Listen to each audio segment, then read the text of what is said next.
สบายดีทุกคนข่อยสังโยสังกิตาคลิปนี้จะมา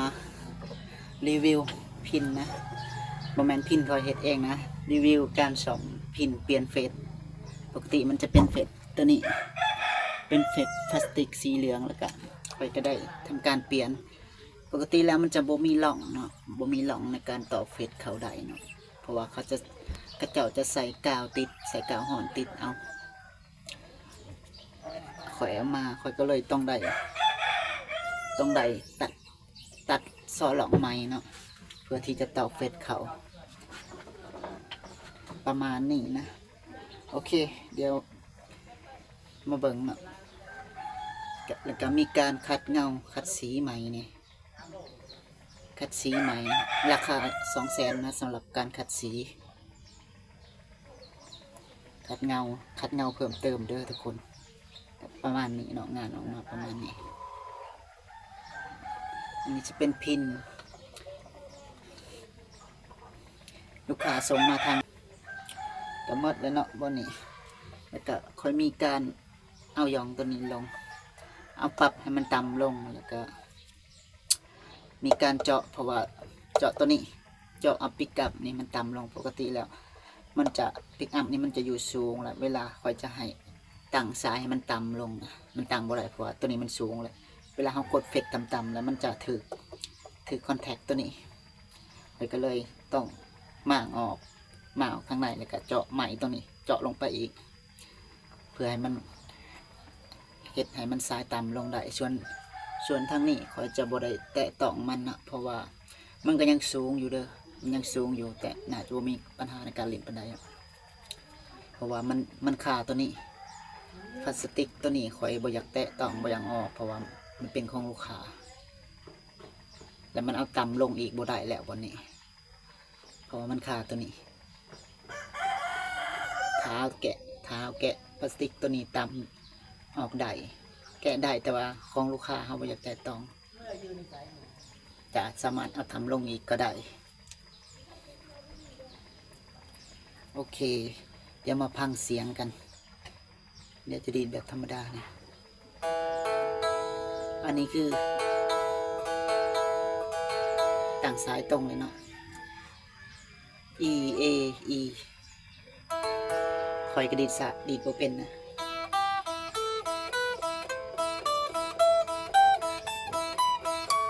วันนี้มันก็ลินได้ทุก2เนาะปกติมันจะลินได้ประมาณนี้แล้วก็สายมันโคตรสูง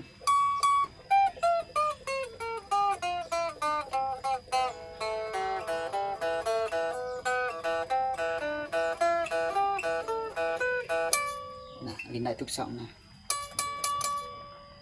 และอันนี้มันแฟตนี่มันก็คือมันต่ำโผล่แล้วมันติดเพราะว่าเอายองตัวนี้ต่ำลงนะต้องการให้มันลินได้สบายแต่ว่าคนลินน่าจะบ่ได้เก่งขนาดลินเข้ามาหอ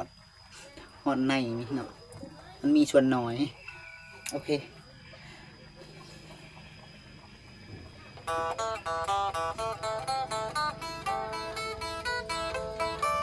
ลินบ่เป็นนะเดี๋ยวเขามาเบิ่งผักไปผ่าเดี๋ยวมึงผักไปผ่านั่นนะเปิดเสียงก่อน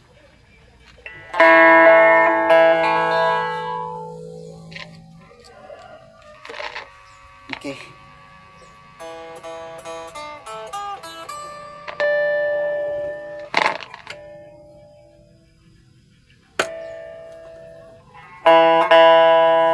อันนี้เขาจะดีดแบบปกตินะ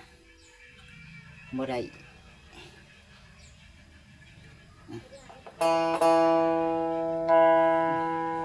ปรับแหลมปรับทุ่มโอเคเดี๋ยวปรับปานกลางดูกัน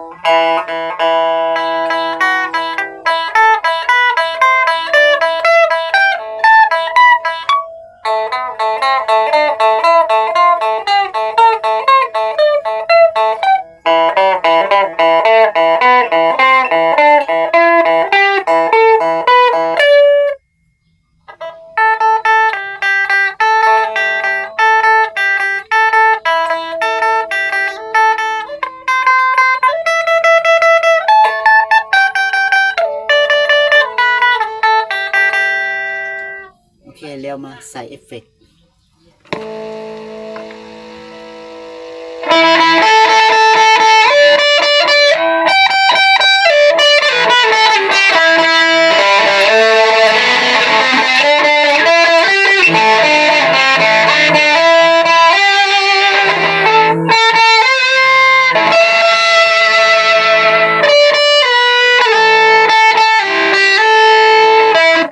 เป็นกีตาร์โซโล่ไปเลยนะทุกคน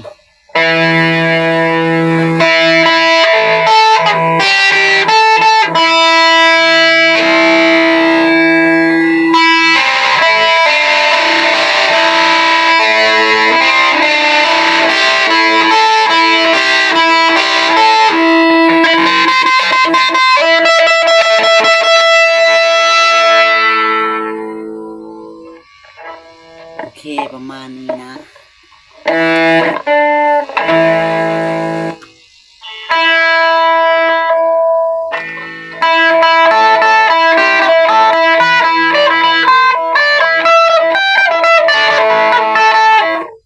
โอเคเอาเป็นว่าท่านใดสนใจอยากซ่อมแปลงกีตาร์หรือว่าพินสั่งโยหับซ่อมนะทุกกรณีตอนนี้เปิดหับซ่อมทุกกรณีและสามารถส่งมาได้สั่งโยอยู่ที่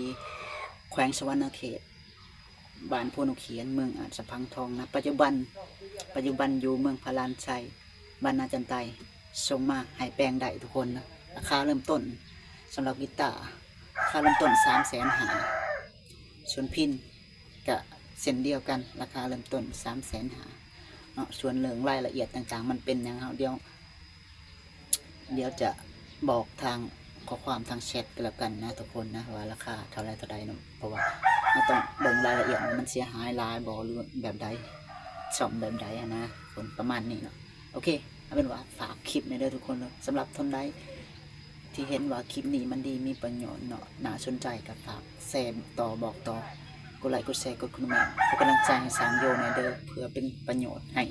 คนที่สนใจเนาะแล้วก็ฝากช่องทางการติดตามผลงานทาง